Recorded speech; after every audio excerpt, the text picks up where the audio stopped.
வணக்கம். இப்போ இந்த வீடியோ ப்ரெசன்டேஷனில் நம்ம MCX நேச்சுரல் கேஸ் மார்க்கெட்டில் இன்றைக்கி எப்படி ட்ரேட் பண்ணலாம் அப்படின்றத பற்றி பார்க்கலாம். அதுக்கு முன்னாடி நேற்று மார்க்கெட்டில் என்ன நடந்தது, நம்ம என்ன எதிர்பார்த்தோம் அப்படின்றத பார்ப்போம். நீங்கள் பார்த்துட்ருக்கிறது 7 நிமிஷம் கேண்டில் ஸ்டிக் சார்ட். இந்த கேண்டில் ஸ்டிக் தான் நேற்று மார்க்கெட்டோட ப்ரைஸ் ஓப்பனிங் 178.5 பக்கமாக ஓப்பன் ஆகிருக்கு நேச்சுரல் கேஸ் மார்க்கெட்டை.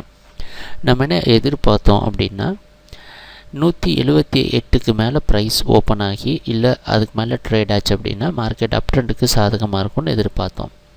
அப்படி இல்லாமல் 77 இல்லை 76 கீழே ட்ரேட் ஆகிட்டு இருந்ததுன்னா டவுன் ட்ரெண்டுக்கு சாதகமாக இருக்கும்னு எதிர்பார்த்தோம். ஆனால் ப்ரைஸ் ஓப்பனிங் நம்மளுடைய 78 அப்படின்ற முக்கியமான ஜோனுக்கு மேலே ட்ரேட் ஆகிறதுனால மார்க்கெட் அப் ட்ரெண்டுக்கே சாதகமாக இருக்கும்னு எதிர்பார்த்தோம். அந்த அடிப்படையில் ஒரு மிகப்பெரிய கன்சாலிடேஷன் நடந்துகிட்டே இருந்தது.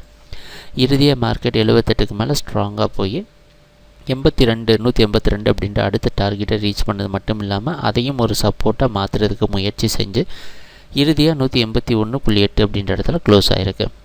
இதுதான் நேற்று மார்க்கெட்டில் நடந்த முழுமையான ப்ரைஸ் ஆக்ஷன். நம்ம எதிர்பார்த்த மாதிரியே மார்க்கெட் அப் ட்ரெண்டுக்கே சாதகமாக மாறியிருக்கு. இன்றைக்கி என்ன பண்ணலாம் அப்படின்னு பார்த்தோன்னா, இன்றைக்கி மார்க்கெட்டோட ப்ரைஸ் ஓப்பனிங் நேற்று மார்க்கெட் ஹை அதாவது 183 பக்கமாக ஓப்பன் ஆகிறதுக்கு வாய்ப்பு இருக்கிற மாதிரி வெளிநாட்டில் இருக்க NYMEX மார்க்கெட் வச்சு பார்க்குறப்ப தெரியுது. அந்த அடிப்படையில் தொடர்ந்து நேச்சுரல் கேஸ் மார்க்கெட் அப் ட்ரெண்டுக்கே சாதகமாக இருக்கும்னு எதிர்பார்க்குறோம். நம்மளுடைய பாட்டம் ஸ்டாப் லாஸ் 178 நம்ம மார்க் பண்ணியிருக்க நேற்று மார்க்கெட்டோட லோ கீழே நீங்கள் ஸ்டாப் லாஸ் வச்சு ட்ரேட் பண்ணலாம். இதுக்கு நடுவில் எங்கேயுமே மார்க்கெட் நிற்கலை, அதனால் இதுக்கு நடுவில் எங்கே ஸ்டாப் லாஸ் வச்சாலும் அந்த ஸ்டாப் லாஸ் ட்ரிகர் ஆகிறதுக்கான வாய்ப்பு தான் உங்களுக்கு அதிகமாக உண்டு.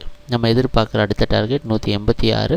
இன்னும் ட்ரெண்ட் கண்டினியூ ஆச்சு அப்படின்னா 192 வரைக்கும் மார்க்கெட் மேலே போகிறதுக்கு வாய்ப்பு உண்டு. சரி, ட்ரேடிங் நடக்கிறப்ப பார்ப்போம் என்னென்ன மாற்றங்கள் வருதுன்னு. எங்கள் வீடியோ ப்ரெசன்டேஷனை தொடர்ந்து பார்த்துட்டு வந்ததுக்கு மிக்க நன்றி, மகிழ்ச்சி, வணக்கம்.